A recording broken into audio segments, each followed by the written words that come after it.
Buenas tardes, chicos. Prendemos la cámara. Al menos yo. Ya está.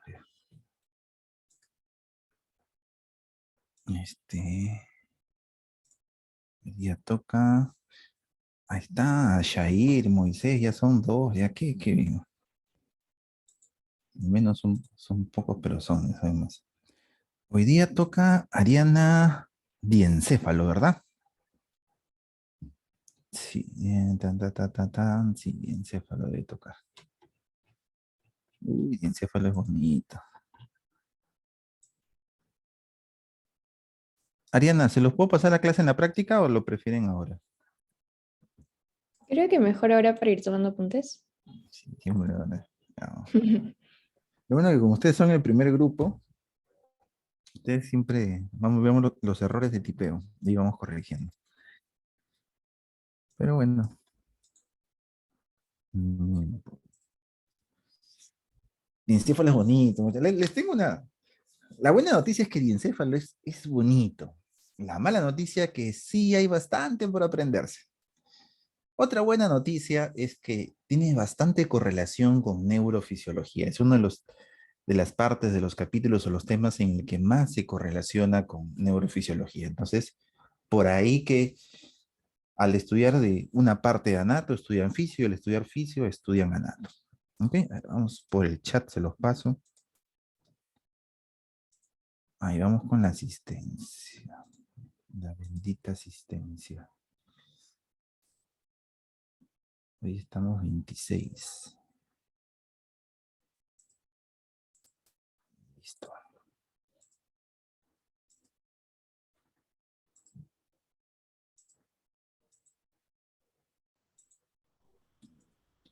Estamos. Ahí está. ¿Ya les llegó? Confirmen. ¿Me sale que sí a mí? Sí, doctor, sí llegó. Ya. Gracias. Asistencia también ya está. Así que, sin más preámbulos, como digo, empezamos con la clase. Con fe y a ver hasta dónde llegamos. Son casi 60 diapositivas, ¿no? Vamos a ver de qué corre. Sus caritas por acá. Y empezamos. Lapicito que está de moda. Vamos a ver el día de hoy el diencéfalo. ¿Ok, muchachos? Entonces, ustedes se acordarán, acuérdense, por favor, remontémonos a la primera clase. En esa primera clase, cuando decíamos de que más o menos entre la tercera y cuarta semana se empezaban a formar las vesículas primarias. Y esas vesículas primarias eran el prosencéfalo hacia arriba, el mesencéfalo y hacia abajo el romboencéfalo. Pasaba una, 2 semanas más y ya en la quinta semana se formaban las vesículas secundarias. Del prosencéfalo venía el telencéfalo y el diencéfalo. Y justamente lo que vamos a ver el día de hoy es el diencéfalo, eso que proviene de mis vesículas secundarias. El diencéfalo te cuento que va a estar conformado por 4 componentes principalmente, ¿no? O sea, sus 4 grandes componentes van a ser el tálamo dorsal. Ay, ¿recuerdas? Me recuerdo mucho que te decía que cuando hablemos de diencéfalo y te preguntemos qué viene del diencéfalo, era todo lo que tenía que ver con tálamo. Tálamo, hipotálamo, subtálamo, epitálamo, metatálamo. Si no te menciono metatálamo, me haces acordar, por favor, para explicarte qué cosa es el metatálamo. Y todo eso va a provenir. Empecemos diciéndote, mira, por acá tenemos un corte a nivel del diencéfalo Y para ubicarnos mejor, porque esta es una partecita nada más del cerebro, por acá tenemos al cuerpo calloso. Debajo de él tenemos al septum pellucidum y entre ellos los ventrículos laterales. Hacia abajo vamos a tener la comunicación del ventrículo lateral con el tercer ventrículo. Estamos hablando del agujero interventricular, antiguamente llamado agujero de Monro. Hacia atrás, mira, tenemos una pelotita. Esta pelotita es el tálamo. Te lo presento. Pregunta de saberes previos, si la memoria no me falla. ¿Cuál es el límite anterior o con quién se relaciona en su parte anterior el tálamo? Míralo por acá, se relaciona con el agujero interventricular. Y debajo del tálamo, bueno, al medio vemos que hay como un puente que comunica el tálamo de un lado con el tálamo de otro lado. Esa es la comisura intertalámica o masa intertalámica. Y vemos que debajo del tálamo, por acá hay como un surco, que lo va a separar de esta partecita de más abajo, que es el hipotálamo, hipo abajo. Este surco es el surco hipotalámico. Pregunta también de tus saberes previos. ¿Cuál es el surco o cómo se llama el surco que separa el tálamo del hipotálamo, el surco hipotalámico? Te cuento que detrás de este hipotálamo vamos a encontrar también otra área pequeña constituido por algunos núcleos pequeños también y sobre todo por algunas fibras que van a tener su paso por ahí. Estamos hablando del subtálamo. Y en la parte de arriba si estamos o nos hallamos al epi. Arriba es epi y vamos a encontrarnos con el epitálamo. Bien, acuérdate de este surco hipotalámico. Si tú te acuerdas de este surco hipotalámico, en la parte dorsal, en la parte posterior, tenemos al tálamo. Es por eso que también le llaman tálamo dorsal. Acuérdate de este surco nuevamente. Y en la parte ventral, o sea, casi por donde estuviera el vientre, vamos a tener al subtálamo y por eso también le llaman el tálamo ventral. Lo puedes encontrar con esos dos nombres en los diversos libros o literatura que vayas a buscar. Para recordar lo que ya veíamos recordando, ¿no? Ya lo mencionamos. Al comienzo hay 3 vesículas primarias, luego tenemos 5 vesículas secundarias. Estas 3 vesículas primarias también fácil de acordarnos porque se forman más o menos a la tercera semana, tercera, cuarta semana y la quinta a la quinta semana. Mira qué cosa. Por acá, arriba el prosencéfalo, de él deriva el telencéfalo y el diencéfalo. Del telencéfalo los hemisferios cerebrales y del diencéfalo lo que vamos a estudiar el día de hoy. Tálamo, hipotálamo, subtálamo y epitálamo. ¿Ok? Uns 30 segundos, por favor, muchachos.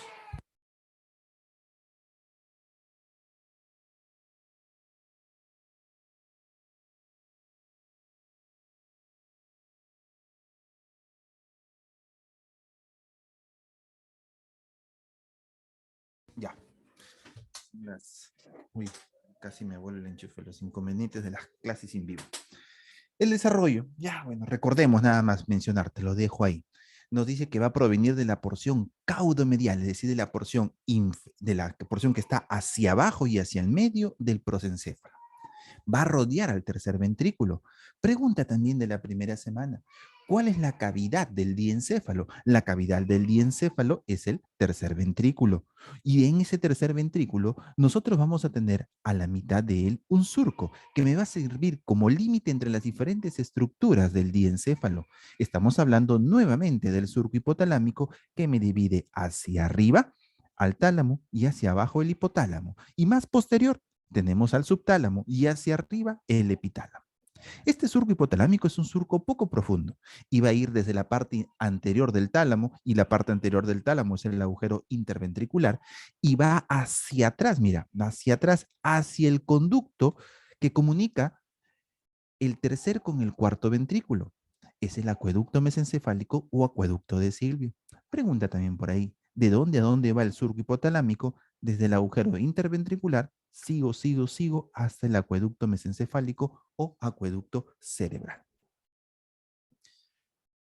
El epitálamo se origina, también recordemos, muchas veces hemos hablado de la placa alar, placa del techo, para recordarte que el epitálamo se origina de la placa del techo en su porción caudal y que va a aumentar de tamaño y conforme aumenta de tamaño se va a imaginar y va a formar las diferentes partes del epitálamo, por ejemplo la glándula pineal, por ejemplo los núcleos avenulares y por ejemplo la estría medular del tálamo. El plexo coroideo se encuentra en los ventrículos y acá nosotros tenemos al tercer ventrículo y este plexo coroideo se va a formar de la placa del techo. No lo mencionamos, pero aprovecho la clase para mencionarte que alrededor de este tercer ventrículo, conforme se va formando nuestro sistema nervioso y va madurando, van a haber ciertas partes en las cuales no va a haber barrera hematoencefálica. Van a haber ciertas partes en donde la frontera usualmente que hay entre la sangre y el sistema nervioso central se ve un poco debilitada o dejamos un paso a diferentes sustancias. Y esto no es tanto una falla, sino es algo que el sistema, que la naturaleza ha hecho a propósito. Estas partes del sistema nervioso central en los cuales no hay una barrera entre este y la sangre y el medio externo o el resto de nuestro medio interno, se llaman órganos circunventriculares y lo tenemos acá de color verde. Y se llaman así porque están alrededor de los ventrículos. Y si no tiene esa barrera, ¿cuál es su función? Detectar los cambios que se da en el medio interno. Si, por ejemplo, yo tengo más o menos de un electrolito, más o menos de una hormona, más o menos de la concentración de algo en mi sangre, ¿cómo lo va a detectar mi sistema nervioso si hay una barrera? Ah, lo detecta gracias a estos órganos circunventriculares. ¿Ok? La organización básica de mi diencéfalo es esta de acá. Y con esta vamos a pasar a cada uno de ellos. Nuevamente, el diencéfalo se encuentra debajo de los hemisferios cerebrales, que es el telencéfalo. El diencéfalo va a estar constituido por una cavidad que va a estar alrededor del tercer ventrículo. Y en esa cavidad nosotros vamos a encontrar un surco y este surco me va a servir como mi principal frontera entre las diferentes partes. Este es el surco hipotalámico que va desde Monroe hasta Silvio y que me va a dividir hacia arriba el tálamo, hacia abajo el hipotálamo, hacia la parte posterior el subtálamo y hacia la parte superior el epitálamo. Y empezamos con empezamos con el tálamo. Ya sabes que como se encuentra en la parte dorsal del surco hipotalámico, también se le llama el tálamo dorsal. Es la puerta de entrada funcional a la corteza. Van a entrar fibras tálamo-corticales, es decir, desde el tálamo hacia la corteza cerebral, y esta corteza le responde con fibras corticotalámicas, que van a ir hacia las diferentes estructuras, diferentes partes del tálamo. Como lo vemos acá, es como si fuera una masa ovalada que va a estar constituida por una diferente cantidad de núcleos. Los núcleos son cuerpos o somas que se han agrupado para tener funciones similares. Es decir, los cuerpos o somas de las neuronas agrupados en esta parte tienen una función similar y que es diferente a los cuerpos o somas que están por acá y por acá y por acá. Cada uno de esos colores corresponde a un núcleo diferente que los vamos a empezar a estudiar. Podemos evidenciar también de que el tálamo va a estar dividido o va a estar separado por unas láminas. Esta de acá que se encuentra en la parte lateral va a ser la lámina medular lateral. La que se encuentra en la parte interna va a ser la lámina medular interna. Y estas láminas medulares lo llamamos así y no los llamamos núcleos porque va a estar constituido principalmente por axones. Axones que son mielínicos y le dan esa característica de propia de estas láminas medulares. Y estas, a su vez, me van a servir para poder dividir o agrupar cada uno de sus núcleos. Son muchos núcleos y para poder acordarnos tenemos que agruparlos. Empecemos o usemos esta lámina medular interna que tiene una forma de Y. Si te das cuenta, esta forma de Y me va a estar dividiendo a los núcleos del tálamo que están en la parte anterior, a los que están en la parte medial y a los que están en la parte lateral. Y empecemos a estudiarlo así. Vamos a tener los núcleos talámicos anteriores, vamos a tener los núcleos talámicos mediales y vamos a tener los núcleos talámicos laterales. Y vamos a tener también a esta lámina medular interna y externa. Y dentro de esas láminas, como podemos evidenciar en la figura, vamos a encontrar también algunos núcleos. La conformación general es así. Mira, nuevamente de otros colores, de otro autor, tenemos a mi tálamo. Tálamo de la izquierda y tálamo de la derecha. Son más o menos del mismo tamaño, no te dejes confundir, es solamente por la perspectiva de lo que lo estamos viendo. Decíamos que el tálamo está dividido por un por una agrupación de axones mielínicos, que lo vamos a llamar lámina medular interna y que tiene forma de Y. Y ese Y me va a dividir en un grupo de núcleos que están en la parte anterior y le voy a llamar núcleos anteriores del tálamo, uno que está en la parte medial y lo voy a llamar núcleos mediales, y otros que están en la parte lateral y los voy a llamar núcleos laterales. También recordemos de que vamos a tener núcleos dentro de las mismas láminas y van a ser los núcleos intramedulares, tanto en la parte interna como en la parte externa. ¿Ok? Agárrate, por favor, que empezamos a estudiarlo y vamos desde la parte más rostral. Empecemos con el núcleo anterior. Si bien en tus gráficos, en el Netri y en otros autores vas a encontrar el núcleo anterior, te cuento que este núcleo anterior no es un solo núcleo, sino que está constituido por un gran núcleo principal y dos núcleos pequeños. El núcleo principal de este tálamo es el núcleo más grande, está en la región anteroventral y los núcleos más pequeños, que son dos, van a estar en la parte anterodorsal. Va a recibir aferencias, ayúdate por la imagen, de los cuerpos mamilares. Mira por acá, de los cuerpos que están constituidos por sus núcleos mamilares, van a recibir aferencias y una vez que recibe esta información el núcleo anterior del tálamo, va a dar su respuesta hacia el cerebro, hacia la corteza cerebral, pero no a cualquier corteza, sino hacia la corteza del cíngulo. Te voy adelantando porque es clase de aquí a un par de semanas, que la corteza del cíngulo o el giro cingulado es parte del sistema límbico y la función de este núcleo talámico tiene que ver con la memoria y las emociones. ¿Ok? ¿Solamente va a recibir aferencias de los núcleos mamilares? No. También recibe aferencias desde el subículo y presubículo. ¿Y qué cosas son ellos? Subículo y presubículo son parte de la formación del hipocampo. Y la formación del hipocampo es muy importante en la memoria y también es parte del sistema límbico que tiene que ver con las emociones.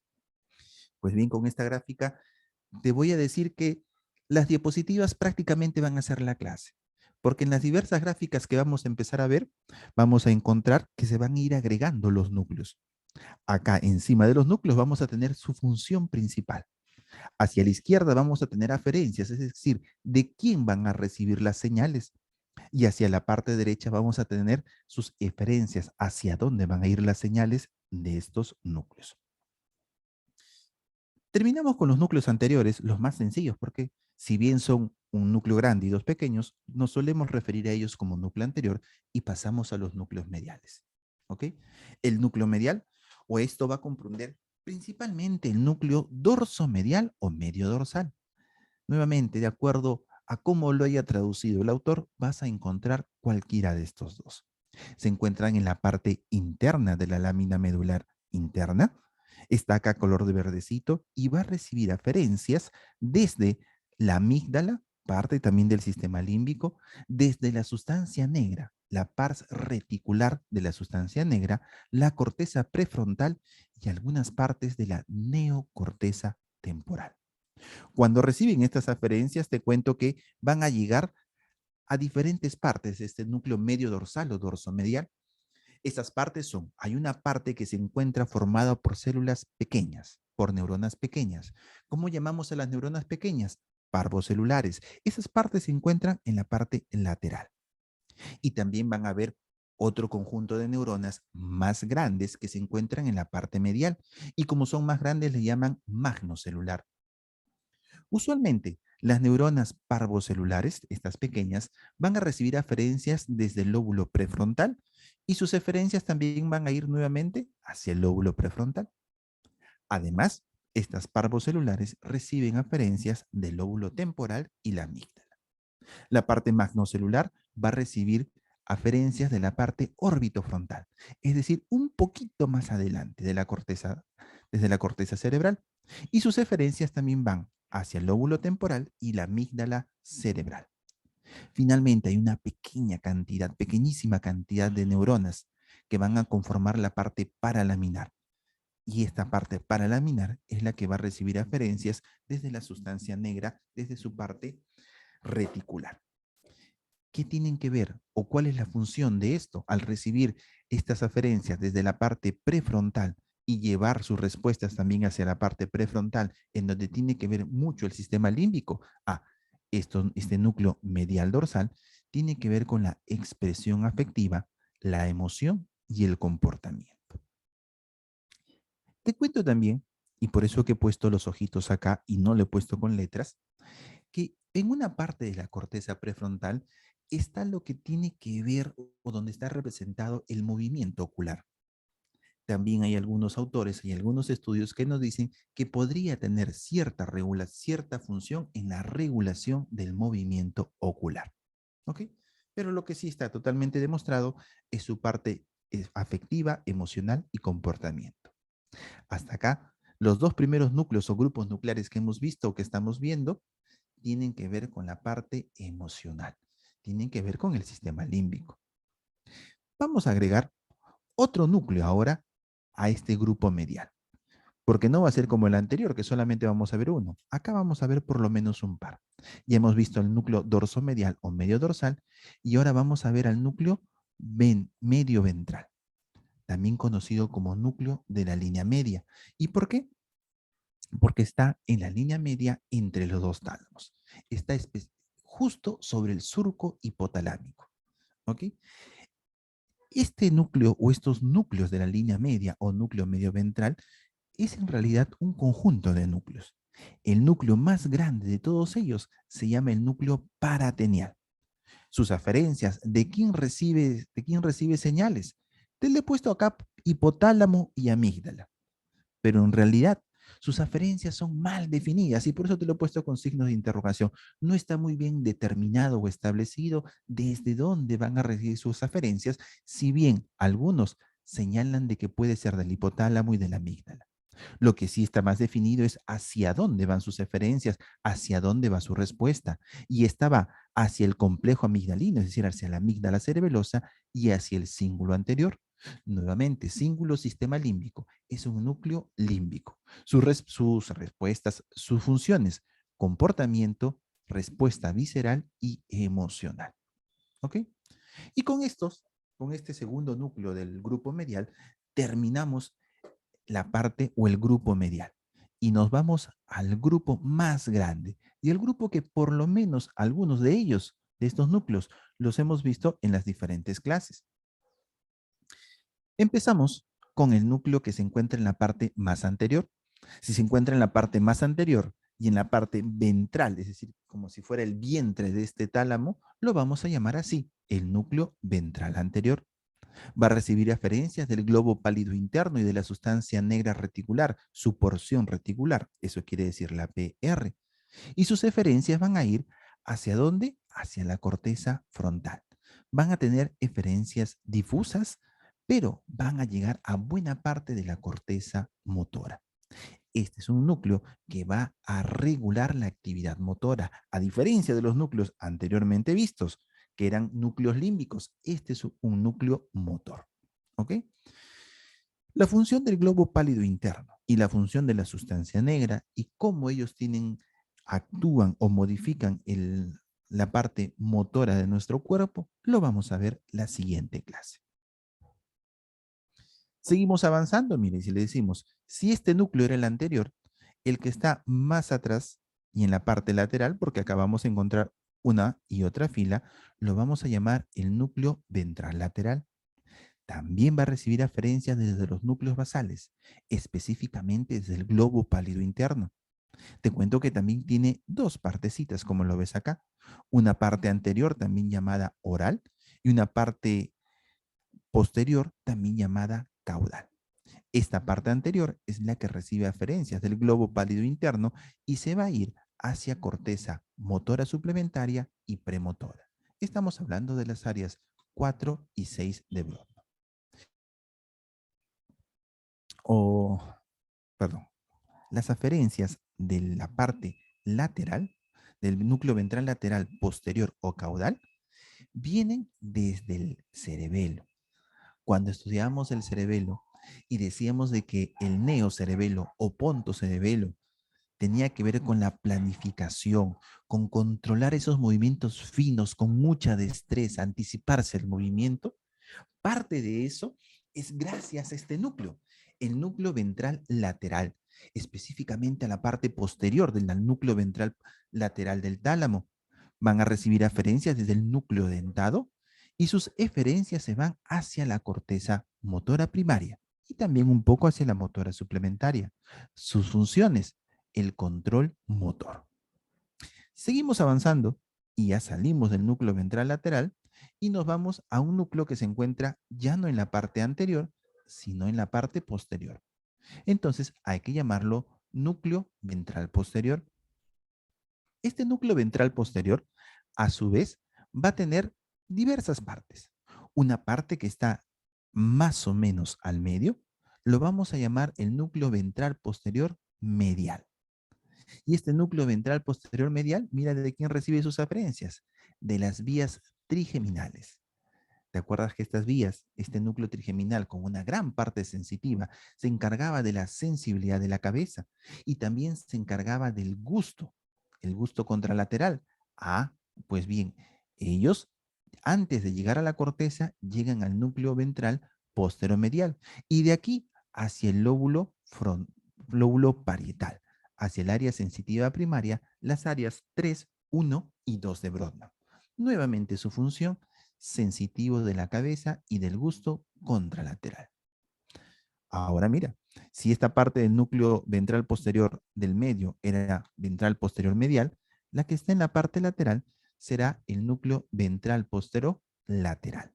Este también lo habíamos visto cuando veíamos la médula espinal, porque la vía del cordón dorsal lemnisco-medial o la vía bulbotalámica, esos formados por los haces de Golgi-Burdach grácil y cuneiforme, y el sistema anterolateral formado por las vías espinotalámicas, después de llegar a su segunda neurona y cruzar la línea media, llegaban hasta el tálamo. ¿Hacia qué parte del tálamo? Hacia el núcleo ventral posterolateral, que es este de acá. Su función, entonces tú ya lo sabes, tiene una función sensitiva somática contralateral del cuerpo. Gracias acá o acá va a tener parte del procesamiento del tacto epicrítico, protopático, de la vibración, de la propiocepción consciente, del dolor, de la temperatura. ¿Ok? Y se van al área sensitiva primaria, parte del lóbulo parietal y que corresponde a las áreas 3, 1 y 2 de Brodmann. También algunos autores, incluso Netter creo que los dibuja así, va a encontrar algunos otros núcleos entre ellos, muy pequeñitos. Por ejemplo, entre el núcleo ventral lateral y el núcleo posterolateral, algunos describen un núcleo llamado núcleo ventral intermedio. Núcleo pequeño que de manera similar al ventral lateral recibe aferencias del cerebelo y que sus eferencias van hacia el giro precentral y tiene que ver con la regulación motora. Otros también encuentran, ya no entre estos dos, sino ahora lo encuentran entre estos dos, un pequeño núcleo lo describen y lo ponen como núcleo ventral póstero inferior. Este va a recibir información vestibular y sus eferencias también se van hacia el giro postcentral. Cerramos paréntesis, letras chiquitas, para que no digas, profe, no me dijo, si es que en algún libro lo ves, ya sabes. Algunos describen el núcleo ventral intermedio y ventral posterior inferior. Seguimos y nos vamos de esa fila y nos vamos un poquito más abajo. Nos vamos ahora hacia los cuerpos geniculados. Este cuerpo geniculado, recordemos que teníamos uno en la parte más lateral, que se llamaba lateral, y otro en la parte medial, que se llamaba medial. El cuerpo geniculado lateral tenía que ver con la visión. El cuerpo geniculado lateral va a recibir aferencias desde la mitad homolateral de ambas retinas. Y si recibe de la parte homolateral de ambas retinas, va a estar captando o procesando la información del lado contralateral del campo visual.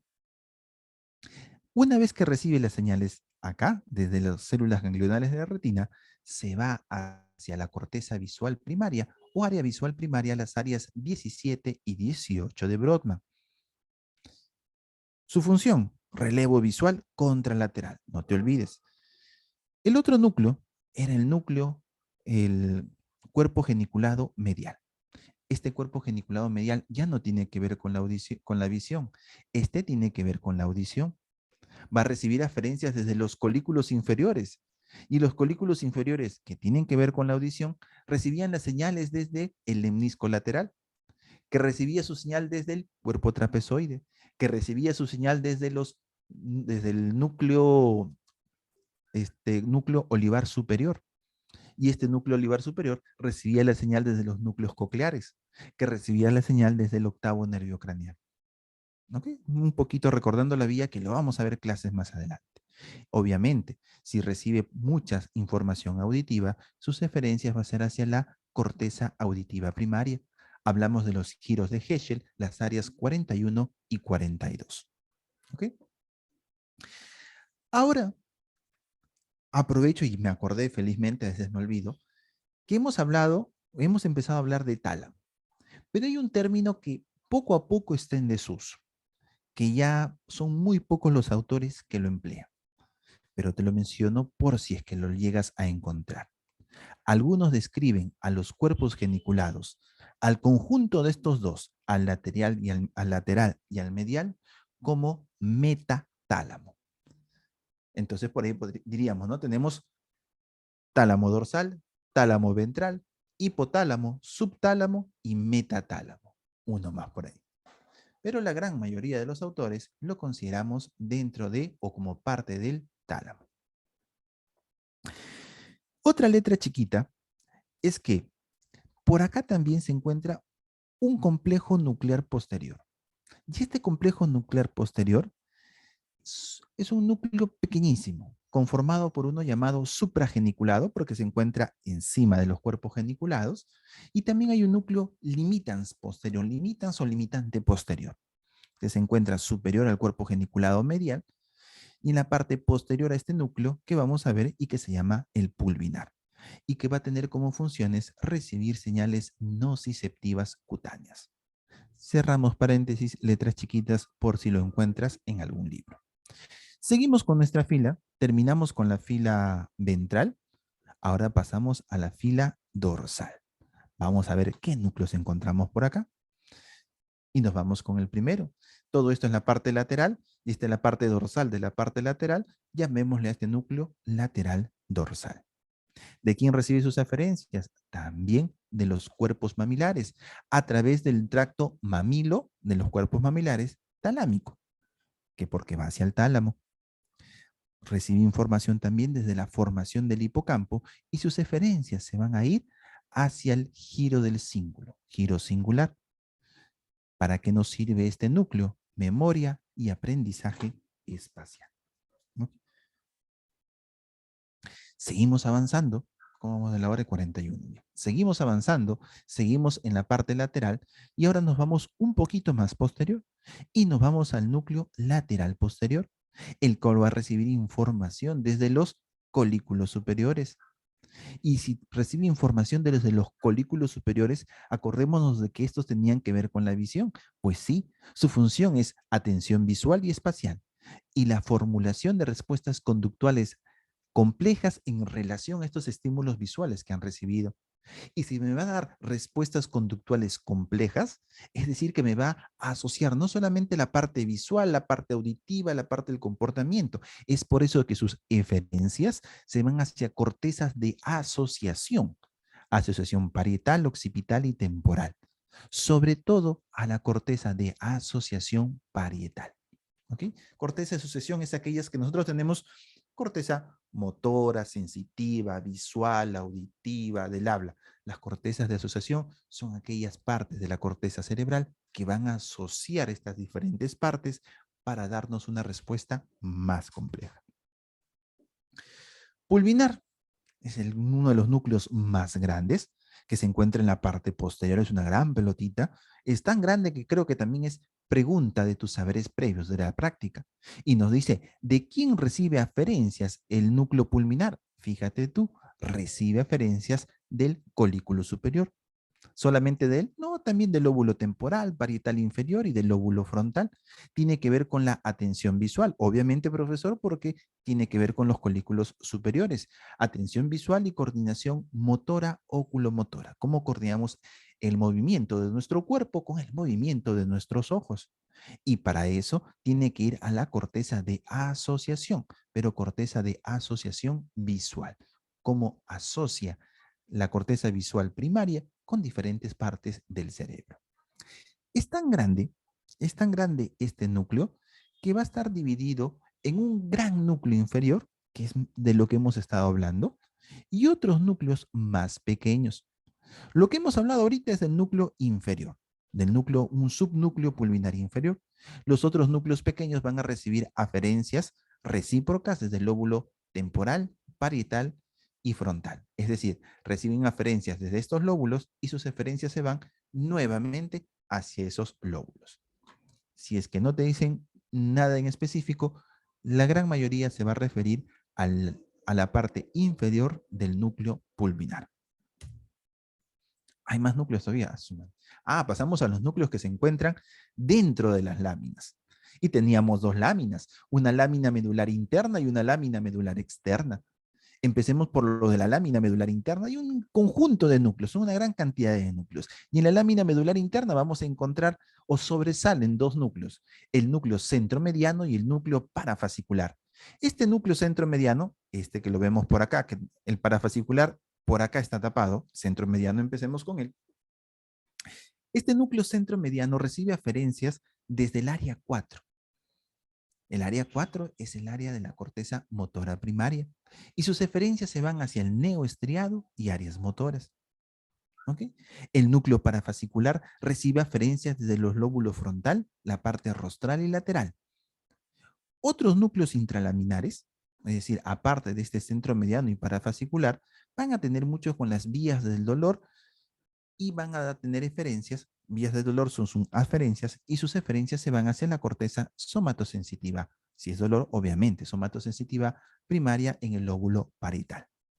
También es de resaltar que estos núcleos intralaminares son prácticamente la continuación de la formación reticular que encontramos en el mesencéfalo.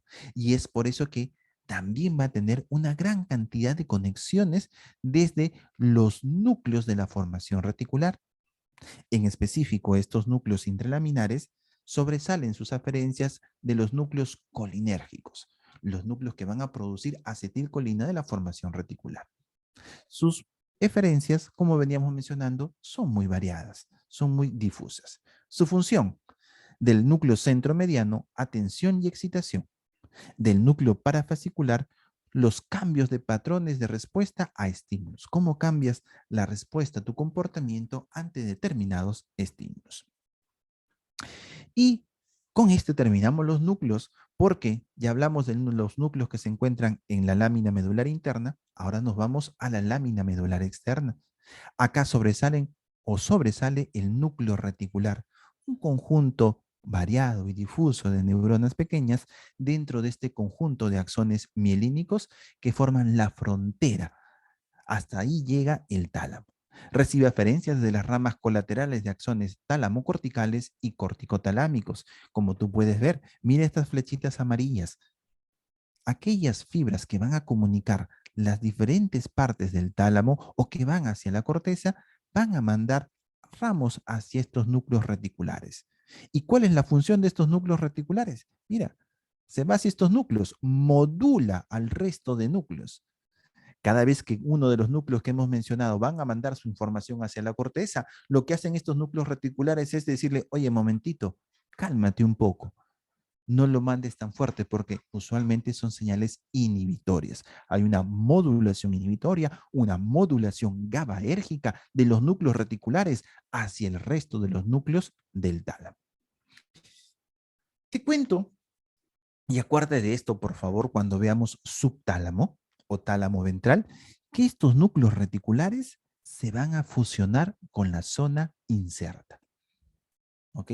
Zona inserta, acuérdate, no incierta, aunque algunos autores lo ponen como incierta, pero más conocido como zona inserta, se fusiona o prácticamente es la continuación de estos núcleos reticulares. ¿Ok? Por acá tenemos a todos nuestros núcleos, ¿no? Ya sabes, la mejor forma de aprender es sistematizando. Tenemos al centro mediano y parafascicular, que son parte de la Y, que es la lámina medular interna. En la parte externa, la lámina medular externa, sobresalen los núcleos reticulares, que es la frontera lateral del tálamo. Hacia adelante tenemos al núcleo anterior, constituido por un gran núcleo grande y dos pequeños, es un núcleo límbico. Los núcleos que se encuentran en la parte del medio son un grupo medial, que son también núcleos límbicos que tienen que ver con las emociones, con la memoria. Y tenemos dentro de ellos al núcleo medio ventral, también conocido como los núcleos de la línea media, y el núcleo medio dorsal o dorsomedial, de acuerdo al autor que vayas a emplear. En la parte lateral tenemos al grupo lateral y esto lo dividimos en dos filas, en dos hileras, una parte ventral y otra parte lateral. En la parte ventral, la parte más anterior, tenemos al núcleo ventral anterior. Seguimos, vamos a tener después del anterior el lateral. ¿Estos con qué tienen que ver? Con la regulación motora. Es más, el ventral lateral, la parte posterior o caudal, es la que recibe las aferencias desde el núcleo dentado. Seguimos más atrás y tenemos al núcleo ventral posterior, el cual tiene una parte hacia el medio. Fíjate acá, en este dibujito se ve mejor. Este celestito es el ventral posterior. Hacia el medio tenemos al ventral posteromedial, que tiene que ver con la sensibilidad de la cabeza y el gusto también. Y en la parte lateral, al ventral posterolateral, que tiene que ver con la sensibilidad somática. Estos dos van a formar el núcleo ventral posterior, su parte medial y su parte lateral. Hacia atrás tenemos a los cuerpos geniculados, estas dos pelotitas. Ya sabes que uno tiene que ver con la visión y otro tiene que ver con la audición. Vamos a la otra fila, a la fila que está en la parte dorsal de la fila del núcleo conjunto lateral. Y tenemos entonces al núcleo lateral dorsal, más hacia atrás el núcleo lateral posterior y el núcleo más grande de todos ellos, el núcleo pulvinar inferior, en el cual en la parte inferior se encuentra el núcleo más grande dentro de este conjunto pulvinar y en las partes más superiores otros núcleos más pequeños. Como podemos evidenciar también acá en nuestra imagen que nos lo trae nuestro amigo Netter, cada uno de estos núcleos va a tener una asociación con una parte de la corteza. Esa es la asociación tálamo-cortical. No es una asociación exacta porque no es una asociación uno a uno. Hay núcleos que están asociados con varias partes, pero se destacan las principales aferencias y eferencias. Y aquí también te lo traigo para que lo puedas evidenciar. Te lo dejo ahí, ¿ya? Te lo dejo ahí, ahí están con nombres, nombrecitos, está todo bien traducido, te lo he hecho todo bien bonito para que te sirva como guía cuando estés estudiando. Avanzamos rápidamente y ojalá con tálamo, hipotálamo, perdón, ojalá terminemos. Vamos a ver al hipotálamo. Nuevamente, ¿no? Estamos en el diencéfalo es esto de acá. Esta pelotita, como esta papa, esta masa ovalada, era el tálamo, que se comunicaba al tálamo de un lado con el otro lado por la comisura o masa intertalámica, y que tenía hacia abajo un surco que iba desde el agujero de Monroe, por acá, hasta el acueducto mesencefálico. Y ese era el surco hipotalámico, un surco poco profundo que atravesaba todo el diencéfalo. Y abajo de ese surco tenemos esta zona sombreada. Y esta zona sombreada corresponde al hipotálamo. Hipotálamo que va a tener una gran variedad de funciones, en las cuales podemos agruparlas en funciones visceromotoras, viscerosensitivas y endocrinas. ¿Ok? Acuérdate que el hipotálamo es el principal modulador del sistema nervioso vegetativo, transductor viscerosensitivo, o sea, va a traducir las señales que se pueden dar en tu cuerpo y las va a convertir en unas respuestas de otro tipo, como por ejemplo, traduce algún aumento de la concentración en la sangre, lo traduce en sed y te da una respuesta al apetito, o le da una respuesta a los riñones para que acumulen más agua, o cuando hay una disminución de la presión, lo traduce y te da una respuesta para que haya una vasoconstricción. Ese es un transductor, cambia un tipo de señal a otro.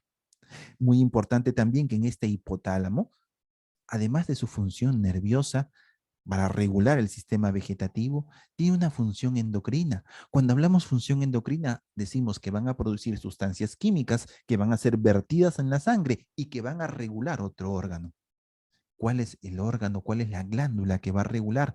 La hipófisis. Específicamente la parte anterior o la adenohipófisis va a liberar una gran cantidad de hormonas, destacando las hormonas liberadoras para que la hipófisis pueda liberar a su vez sus hormonas que van a controlar las glándulas del cuerpo.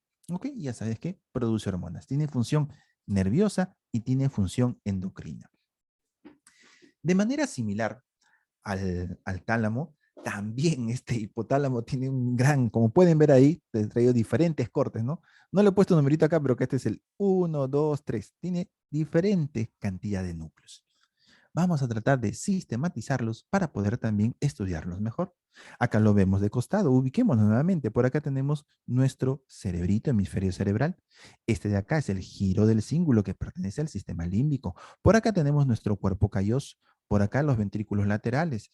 La cavidad del diencéfalo es el tercer ventrículo. Entonces, este agujero que comunica el lateral con el tercero es el agujero interventricular. Este de acá, lo evidenciamos muy bien, es el surco hipotalámico. Y hacia abajo tenemos al hipotálamo, que es prácticamente el piso del tercer ventrículo. Y en este piso del tercer ventrículo encontramos un montón de colorcitos que corresponden a un montón de núcleos, en los cuales te los presento acá. Y te pongo estas grafiquitas conforme vamos avanzando en los núcleos para que veas que de acuerdo al corte vamos a encontrar diferentes núcleos. Pero vamos a dividirlos, vamos a tratar de hacerlo más fácil. Primero lo dividimos en una zona, en una área preóptica y en unas 3 zonas.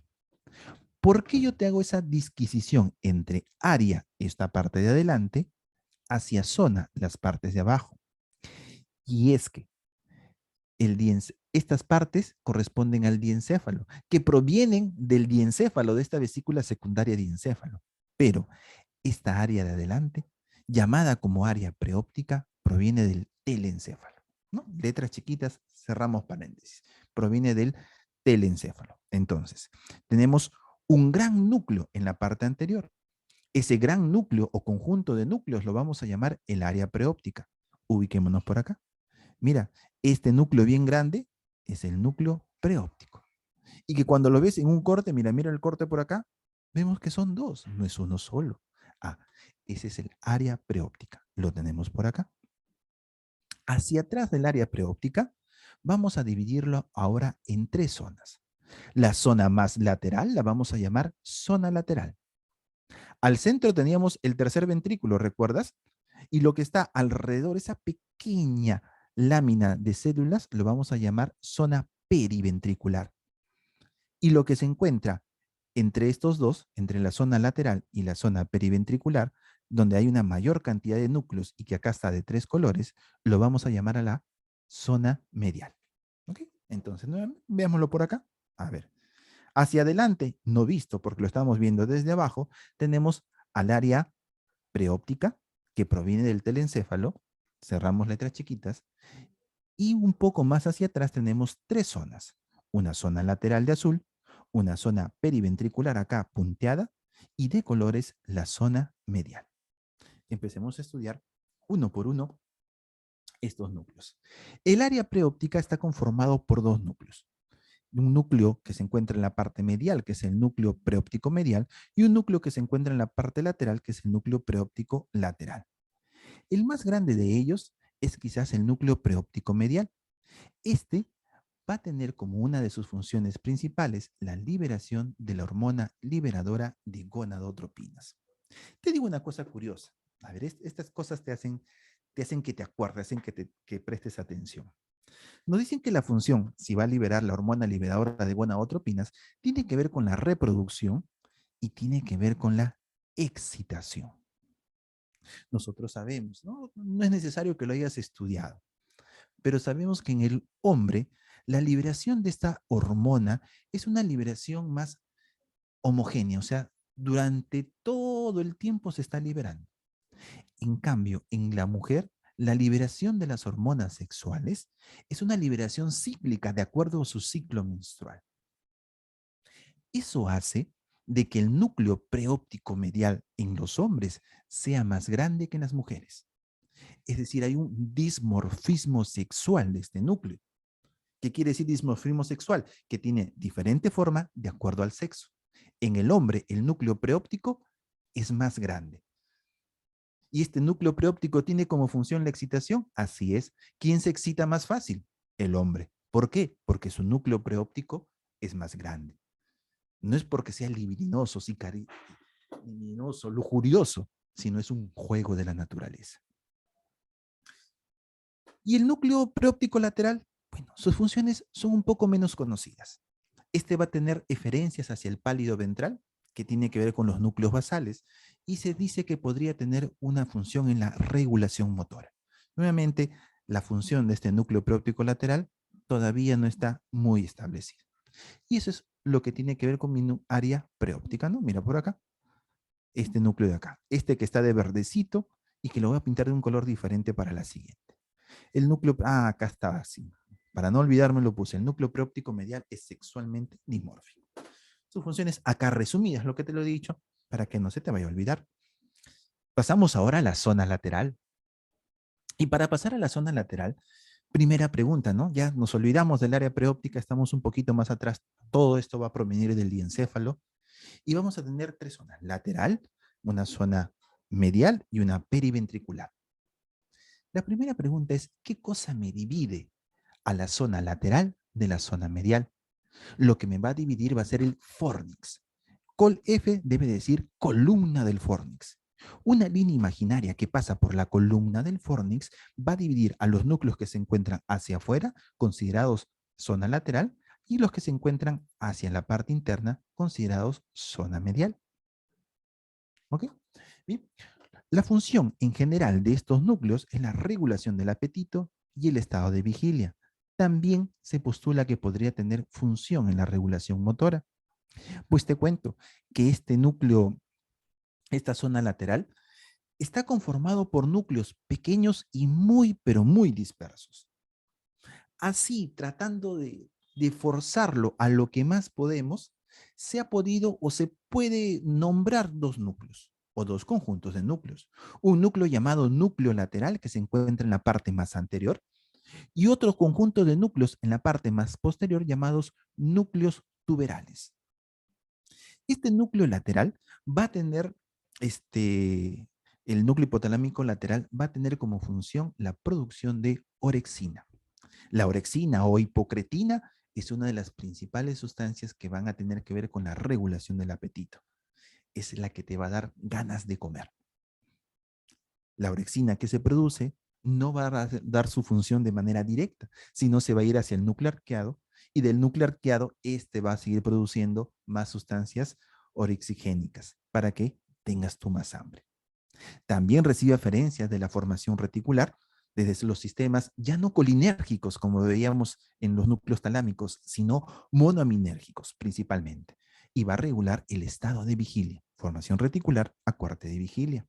Los núcleos que están un poquito más atrás, y avanzo acá más atrás porque ya estamos, cada corte es un poco más atrás, los núcleos laterales o la zona lateral está de celestito, los núcleos tuberales, no acá dibujados por nuestro amigo, vamos a ver ya algún corte donde estén dibujados, van a ser uno de los productores de histamina del sistema nervioso central y esta histamina producida se va a ir hacia el cerebelo para tener una regulación motora. Esto lo va a hacer a través de, va a tener también eferencias, perdón, hacia el tracto tuberoinfundibular para tener cierta regulación a nivel hipofisiario. ¿Ok? Sus funciones, por acá resumidos, ¿no? Los dos núcleos que te decía.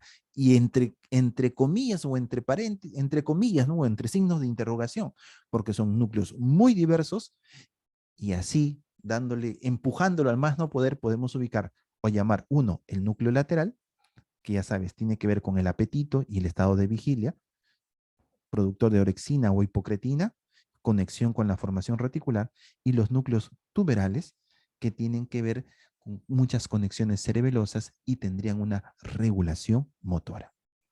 Es importante decir que esta zona lateral se encuentra muy bypaseada, no, o se encuentra bastante en conexión con un conjunto de fascículos o de fibras mielinizadas llamadas el fascículo prosencefálico medial, que algunos lo conocen como fascículo telencefálico medial, el cual va a conectar la región septal, es una región que se encuentra en la parte prefrontal de nuestro cerebro, con regiones o con estructuras subcorticales. Terminamos con esta zona, la zona medial, Y en la zona medial te traje esta parte externa del cerebro porque tiene que ver con qué encontramos por fuera. Esta zona medial tiene 3 colores, mira, verde, negrito y rojito. Esta zona medial va a tener una región quiasmática. ¿Y por qué se le llama región quiasmática? Porque es la que se encuentra justo debajo del quiasma óptico. Tiene una región tuberal, porque es la que se encuentra justo debajo del tuber cinerum. Y tiene una región mamilar, porque es la que se encuentra justo debajo de los cuerpos mamilares. Ah, profe, entonces esta verdecita de acá, que se encuentra debajo del quiasma o encima, dependiendo de cómo lo veas, ¿no? Que se encuentra en relación con el quiasma óptico, es la región quiasmática. Esta que se encuentra en relación con el tuber cinerum, la región tuberal. Y con los cuerpos mamilares, la región mamilar. ¿Ok?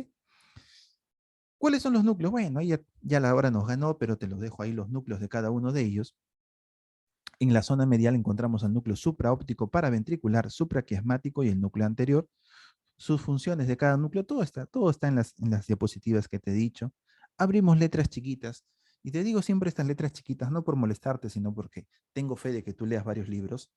Algunos autores consideran al núcleo supraóptico dentro de la zona lateral. Mira, algunos dicen, mira, acá está el núcleo supraóptico.